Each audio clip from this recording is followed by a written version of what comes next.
Hello everyone, extra knowledge में आपका स्वागत है। यहाँ पर आपको UP TET, C TET, super TET, UGC NET, JRF और अन्य सभी प्रतियोगी परीक्षाओं से संबंधित प्रैक्टिस सेट मिलेंगे। तो आज हम आपके लिए लाए हैं यूपी पीसीएस का सामान्य ज्ञान का प्रैक्टिस सेट नंबर 6। तो आइए शुरू करते हैं। क्वेश्चन नंबर 1, निम्नलिखित में से कौन सुमेल सही नहीं है? ऑप्शन ए सूक्ष्म बर्फ ठोस carbon dioxide, option B gene therapy रक्त रोगों का उपचार, ऑप्शन सी क्रायोनिक्स पुनर्जीविता करने हेतु जीवित पिंडों का जमन, या ऑप्शन डी कोबाल्ट 60 डायलिसिस। तो यहाँ पे आपका आंसर होगा ऑप्शन डी, जो कि सुमेलित नहीं है। आपका कोबाल्ट 60 जो होता है वो कैंसर के उपचार के लिए उपयोग किया जाता है। आइए जानते हैं कोबाल्ट 60 के बारे में। कोबाल्ट 60 कोबाल्ट का ही एक मानव निर्मित रेडियो आइसोटोप है और इसके जीवन काल की या जीवन अवधि की बात की जाएगी तो आपकी 52 वर्ष का होता है। कोबाल्ट 60 का उपयोग कैंसर के उपचार में किया जाता है, वत्या भट्टियों की क्षमता ज्ञात करने में किया जाता है, औद्योगिक गेजिंग व लेवलिंग उपकरणों का आदर्श प्रयुक्त होता है, प्लास्टिक उद्यमियों द्वारा अपने उत्पादों की मोटाई मापने के लिए किया जाता है, विस्फोटक उपकरणों का एक सटीक पता लगाने के लिए प्रयोग किया जाता है तथा माल और अवांछित यात्रियों के लिए रेल कारों को स्कैन करने के लिए प्रयोग किया जाता है। आइए बढ़ते अपने क्वेश्चन नंबर 2 की तरफ। मनुष्य की आँख में प्रकाश तरंगें किस स्थान पर स्नायु उद्योगों में परिवर्तित होती हैं? ऑप्शन ए कनिनिका कार्निया, ऑप्शन बी नेत्र तारा, ऑप्शन सी अक्षपट या रेटिना, ऑप्शन डी लेंस। तो यहाँ पे आपका आंसर होगा ऑप्शन सी अक्षपट या रेटिना पे आप मनुष्य की जो आँख होती है उसकी जो प्रकाश तरंगें होंगी वो स्नायु उद्योगों में परिवर्तित होती हैं। आइए जानते हैं रेटिना के बारे में। मनुष्य की आँख के पिछले पर्दे को रेटिना कहते हैं। आँख का यही हिस्सा आपके देखने में सक्षम होता है। मनुष्य की आँख की ज़्यादातर जो बीमारियां होती हैं वो रेटिना के खराबी की वजह से होती हैं और रेटिना के केंद्र के भाग में उपस्थित मैकुला में तरल बनने को मैकुला इडिमा कहते हैं। अपने क्वेश्चन नंबर 3 की तरफ। लोकसभा का सचिवालय सीधे नियंत्रित होता है। ऑप्शन ए केंद्रीय गृह मंत्रालय द्वारा, ऑप्शन बी संसदीय मामलों के मंत्रालय द्वारा, ऑप्शन सी प्रधानमंत्री द्वारा, या ऑप्शन डी लोकसभा के अध्यक्ष द्वारा। तो यहाँ पे आपका आंसर होगा ऑप्शन डी, लोकसभा के अध्यक्ष द्वारा लोकसभा सचिवालय का नियंत्रण होता है। अब इसके बारे में जानते हैं। लोकसभा सचिवालय एक स्वतंत्र निकाय है जो कि माननीय लोकसभा अध्यक्ष के पूर्ण नियंत्रण और मार्ग निर्देशन में कार्य करता है।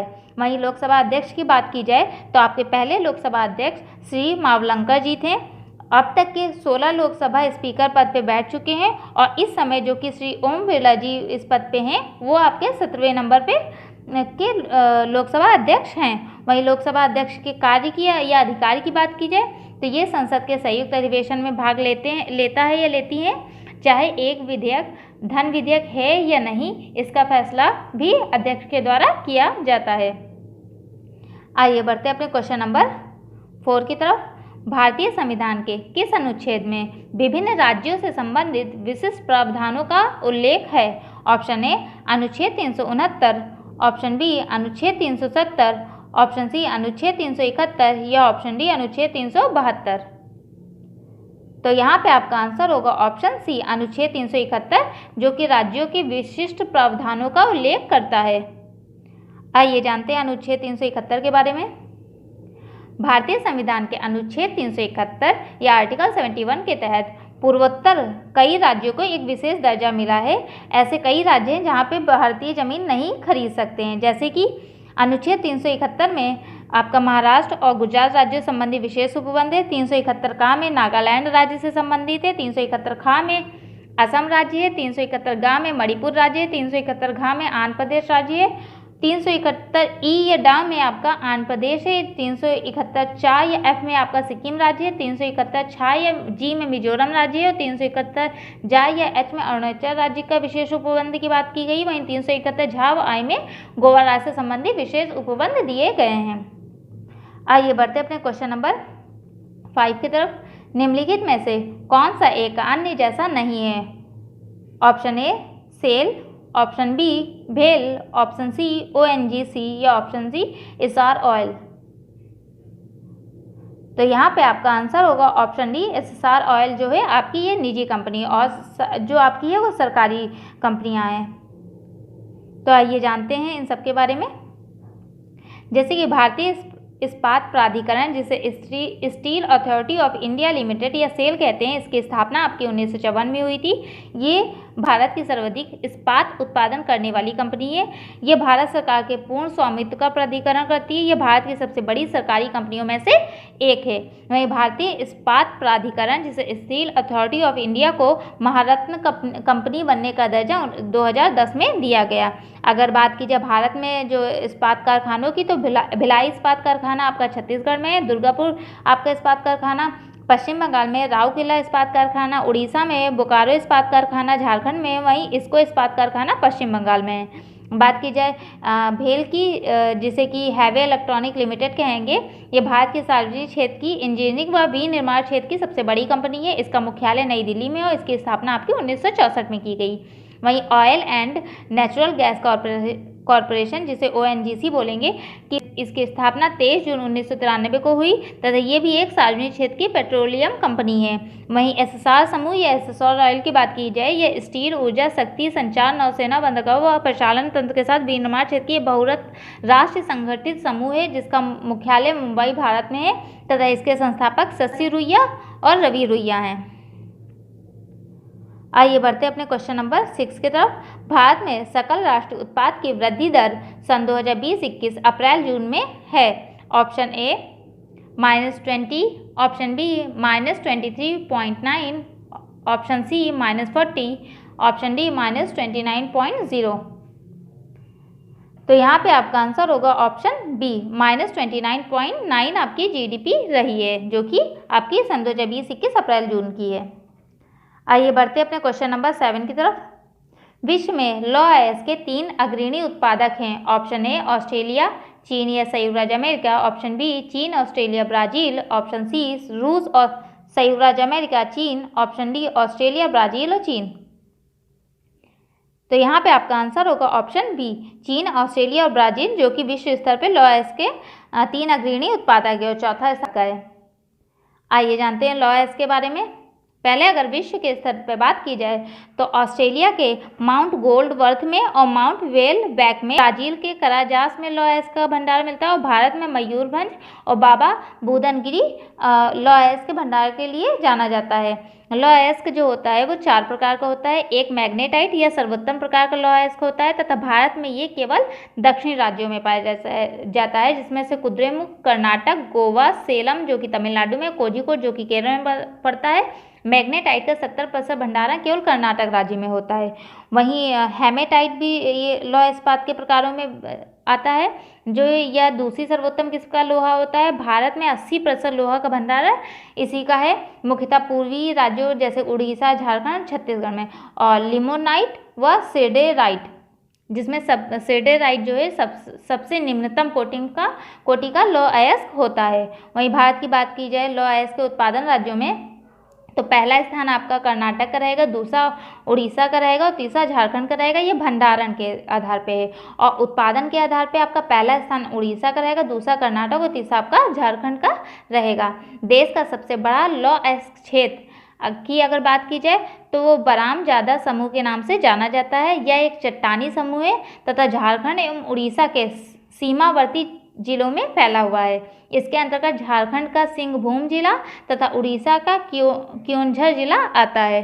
भारत में लौह अयस्क की प्राप्ति धारवाड़ क्रम या कुडब्बा क्रमों की आग्नेय चट्टानों से होती है। वहीं भारत अपने लौह अयस्क का अधिकांश भाग जापान को और दूसरे स्थान पर चीन को निर्यात करता है। भारत के प्रमुख लौह अयस्क क्षेत्रों की बात की जाए तो आपके उड़ीसा में मयूरभंज जिला और क्योंझर जिला, झारखंड में आपका सिंहभूम जिला, छत्तीसगढ़ में दुर्गा जिला व दांतेवाड़ा जिला, कर्नाटक में चिंगमंगलूर जिला और बेल्लाई जिला, तमिलनाडु में सलेम, केरल में कोझिकोड और गोवा तथा महाराष्ट्र में 8 की तरफ। क्वेश्चन नंबर 8, बॉक्साइट अयस्क है। ऑप्शन ए सीसा का, ऑप्शन बी एल्युमिनियम का, ऑप्शन सी जस्ता का या ऑप्शन डी तांबा का। तो यहाँ पे आपका आंसर होगा ऑप्शन बी एल्युमिनियम का बॉक्साइट अयस्क है। आइए जानते हैं बॉक्साइट है। भारत देश में उड़ीसा राज्य बॉक्साइट के प्राकृतिक भंडारण एवं उत्पादन दोनों में प्रथम स्थान है। तो भारत के स्तर पे अगर बात की जाएगी तो वो आपका उड़ीसा राज्य रहेगा, जो कि भंडारण उत्पादन दोनों में प्रथम स्थान रखता है। अधिकांश धात्विक खनिज धारवाड़ क्रम की चट्टानों से पाए जाते हैं, परंतु बॉक्साइट लैटेराइट चट्टानों में पाया जाता है। बॉक्साइट की प्रमुख खानों की बात की जाए तो झारखंड में रांची, पलामू और लोहरदगा में है। उड़ीसा में कोरापुट जिले में पंचपथमाली की पहाड़ी है। तमिलनाडु में पलानी, जवादी, सेवाराय पहाड़ियों की चारकोनाइट चट्टानों के अंतर्गत पाया जाता है। वहीं मध्य प्रदेश में अमरकंटक पठार के क्षेत्र में पाया जाता है। आइए बढ़ते हैं अपने क्वेश्चन नंबर 9 की तरफ। बारमूजा त्रिभुज अवस्थित है। ऑप्शन ए उत्तरी अटलांटिक महासागर में, ऑप्शन बी दक्षिण अटलांटिक महासागर में, ऑप्शन सी उत्तरी प्रशांत महासागर में, या ऑप्शन डी दक्षिण प्रशांत महासागर में। तो यहाँ पे आपका आंसर होगा ऑप्शन ए, उत्तरी अटलांटिक महासागर में बारमूजा त्रिभुज पाया जाता है। आइए जानते हैं बारमूजा त्रिभुज के बारे में। बारमूजा त्रिकोण, बारमूजा त्रिभुज या बारमूदा ट्राइंगल कहते हैं इसे। अटलांटिक महासागर का वह भाग है जो कि दानवी त्रिकोण, शैतानी त्रिकोण, मौत के त्रिकोण, भूतातय त्रिकोण या डेविल ट्राइंगल भी कहा जाता है, क्योंकि वर्ष 1854 को इस क्षेत्र में कुछ ऐसी घटनाएं या दुर्घटनाएं घटित होती रही हैं। यह एक रहस्यमयी जल क्षेत्र जो उत्तरी अटलांटिक महासागर में स्थित है, जिसकी गुत्थी आज तक कोई भी नहीं सुलझा सका। यहाँ अब तक के सैकड़ों हजारों संख्या में विमान, पानी के जहाज और व्यक्ति गए हैं और संदिग्ध रूप में लापता हो गए हैं। लाखों कोशिशों के बावजूद भी आज तक इसका पता नहीं लगाया जा सका है कि मद्रास राज्य बनाम चंपकम राजन मुकदमे में भारतीय सर्वोच्च न्यायालय के निर्णय के परिणाम स्वरूप निम्नलिखित में से किस मौलिक अधिकार को संशोधित किया गया है। ऑप्शन ए विधि के समक्ष समानता का अधिकार, ऑप्शन बी भेदभाव के विरुद्ध अधिकार, ऑप्शन सी अस्पृश्यता के विरुद्ध अधिकार, या ऑप्शन डी विचार एवं अभिव्यक्ति की स्वतंत्रता का अधिकार। तो यहाँ पे आपका आंसर होगा ऑप्शन बी भेदभाव के विरुद्ध अधिकार, जो कि आपका मद्रास राज्य बनाम चंपकम राजन मुकदमे में इस मौलिक अधिकार को संशोधित किया गया है। क्वेश्चन नंबर 11 जवाबी थे। ऑप्शन ए किससे संबंधित कानून, ऑप्शन बी राज्य कानून, ऑप्शन सी हिंदुओं से संबंधित मामले, या ऑप्शन डी उपरोक्त में से कोई नहीं। तो यहाँ पे आपका आंसर होगा ऑप्शन बी राज्य कानून। जवाबी जो थे वो राज्य कानून थे। ये आपके मुगल काल में राज्य कानूनों को जवाबी बोला जाता था। आइए बढ़ते हैं क्वेश्चन नंबर 12 की तरफ। भुवनेश्वर तथा पुरी के मंदिर किस शैली में निर्मित हैं। Option a Nagara, option b Dravida, option c Vesara, या ऑप्शन डी उपरोक्त में से कोई नहीं। तो यहाँ पे आपका आंसर होगा ऑप्शन ए नागर शैली में आपके भुवनेश्वर तथा पुरी के मंदिर निर्मित हैं। क्या देखते हैं नागर शैली की अगर बात की जाए तो नागर शब्द जो कि नगर से बना है, सर्वप्रथम नगर के निर्माण होने के कारण नागर शैली इसे कहा गया। यह 8वीं से 13वीं शताब्दी के बीच उत्तर भारत में मौजूद शासक वंशों ने संरक्षण दिया। नागर शैली की पहचान विशेषताओं में समतल छत से उठी हुई शिखर की प्रधानता पाई जाती है। प्रस्थापिका तथा उत्थापन समन्वय भी कहा जाता है। नागर शैली के मंदिर आधार से शिखर तक चतुष्कोणीय होते हैं तथा ये जो मंदिर हैं ऊंचाई के 8 भागों में बांटे गए हैं, जिसमें मूल, आधार, गर्भगृह या मशरक, नींव और दीवारों के बीच के भागे को कहते हैं, जंघा दीवार को कहते थे, कपोत कर्निश को कहते हैं, शिखर गल मतलब गर्दन और वर्तुलाकार आमलक तथा कुंभ और शूल सहित, कुंभ मतलब शूल सहित कलश, ये 8 भागों में बांट दिया गया था। इस शैली में बने मंदिरों को उड़ीसा में कलिंग, गुजरात में लाट और हिमालयी क्षेत्रों में पर्वतीय कहा जाता है।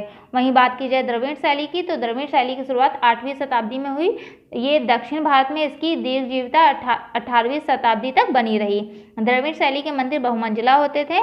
पल्लवों ने द्रविड़ शैली को जन्म दिया। चोल काल में इसने ऊंचाइयां हासिल की तथा विजयनगर काल में इसका इसका ह्रास माना जाता है। चोल काल में द्रविड़ शैली की वास्तुकला में मूर्तिकला और चित्रकला का संगम हो गया। यूनेस्को की विश्व विरासत सूची में शामिल तंजौर का वेदेश्वर मंदिर, जो कि चोल शासक राजाराम द्वारा निर्मित किया गया, 1000 वर्षों से द्रविड़ शैली का जीता जागता उदाहरण है। वहीं द्रविड़ शैली के अंतर्गत आगे नायक शैली का विकास हुआ, जिसके उदाहरण मीनाक्षी मंदिर मदुरई, रंगनाथन मंदिर श्रीरंगपुरम तमिलनाडु, रामेश्वर मंदिर ये आपके नायक शैली में विकसित किए गए हैं। वहीं बेसर शैली की बात की जाए, जो कि आपकी नागर और द्रविड़ शैलियों के मिले जुले रूप को बेसर शैली कहा जाता है। बेसर शैली को चालुक्य शैली भी कहा जाता है। बेसर शैली के मंदिरों का आकार आधार से शिखर तक गोल या वृत्ताकार या अर्धवृत्ताकार होता है। बेसर शैली के उदाहरण की बात की जाए तो वृंदावन का वैष्णव मंदिर, जिसमें गोपुरम बनाया गया है, यह आपका बेसर शैली का उदाहरण है। इस काल में उड़ीसा, गुजरात, राजस्थान तथा बुंदेलखंड का स्थापत्य ज़्यादा महत्वपूर्ण है तथा इस स्थानों में 8वीं से 13वीं सदी तक के महत्वपूर्ण मंदिरों का निर्माण हुआ है। आइए बढ़ते हैं अपने क्वेश्चन नंबर 13 की तरफ। वेम्बनाड झील है ऑप्शन ए आंध्र प्रदेश में, ऑप्शन बी केरल में, ऑप्शन सी उड़ीसा में या ऑप्शन डी तमिलनाडु में। तो यहाँ पे आपका आंसर होगा ऑप्शन बी, केरल में आपकी वेम्बनाड झील है। आइए जानते हैं आंध्र प्रदेश, केरल, उड़ीसा और तमिलनाडु की झीलों के बारे में। जैसे कि आंध्र प्रदेश में आपकी कोलेरू झील, पुलिकट झील, सरूर नगर झील, उस्मान सागर, हिमायत सागर और हुसैन सागर है। वहीं केरल की झीलों की बात की जाए तो वेम्बनाड झील, अष्टमुदी झील, मांचीरा झील, परावूर कायल या पुनामत झील व सस्ताम कोटा झील पाई जाती हैं। और उड़ीसा में आपकी चिल्का झील और तमिलनाडु में चिंबार कामम झील, कालीवेली झील, पुलिकट झील, रेंड हिल्स झील, सोलावरम झील, वी रमण झील, बेरिजम झील, कोडेकनल झील, जो कि आपकी तमिलनाडु की प्रमुख झीलें हैं। आइए बढ़ते हैं क्वेश्चन नंबर 14 की तरफ। क्वेश्चन नंबर 14 निम्नलिखित में से सुमेलित नहीं है। ऑप्शन ए Pandurang Prarthana Samaj, option B Dayanand Saraswati Arya Samaj, option C Raja Ram Mohan Roy Adi Brahmo Samaj, option D Vivekananda Ramakrishna mission. तो यहाँ पे आपका आंसर होगा ऑप्शन सी राजा राम मोहन राय आदि ब्रह्म समाज। ये सही नहीं है। ब्रह्म समाज के बारे में, ब्रह्म समाज भारत में प्रथम सुधार आंदोलन था जिसका संबंध हिंदू धर्म से था। ब्रह्म समाज उस आध्यात्मिक आंदोलन की कहानी जो कि 19वीं शताब्दी के नवजागृत भारत की विशेषता थी। अगर इसके संस्थापक की बात की जाए तो राजा राम मोहन राय है और इसकी स्थापना 1828 ईस्वी में और इसका स्थान कोलकाता में है। और इसका उद्देश्य था जो कि उस समय हिंदू समाज में व्याप्त बुराइयां थी, जैसे कि सती प्रथा, बहु विवाह, वैश्यागमन, जातिवाद, अस्पृश्यता आदि को समाप्त करना। अमूल चूल इसमें काफ़ी परिवर्तन हुए, जिसके कारण 1865 ईस्वी में ब्रह्म समाज में फूट पड़ गई। देवेंद्रनाथ टैगोर के अनुयायियों ने आदि ब्रह्म समाज का गठन किया। वहीं आदि ब्रह्म समाज का जो नारा था वो आपका ब्रह्मवाद ही हिंदूवाद है तथा इस जो ब्रह्म समाज से थे जो भी जुड़े थे उनका नाम देवेंद्रनाथ टैगोर, केशव चंद्र सेन और राजा राम मोहन राय था। और राजा राम मोहन राय के उपदेशों का जो सार था वो सर्वधर्म संभाव था। कालांतर में देवेंद्र नाथ टैगोर ने ब्रह्म समाज को आगे बढ़ाया। तीर्थ यात्रा, मूर्ति पूजा, कर्मकांड आदि की आलोचना की। इनके द्वारा ही केशव चंद्र सेन को ब्रह्म समाज का आचार्य नियुक्त किया गया। आई होप आपको हमारे द्वारा लाए गए क्वेश्चन और उसकी व्याख्या पसंद आ रही होगी, तो प्लीज़ लाइक करें, सब्सक्राइब करें एंड शेयर करें। Thank you for watching my channel.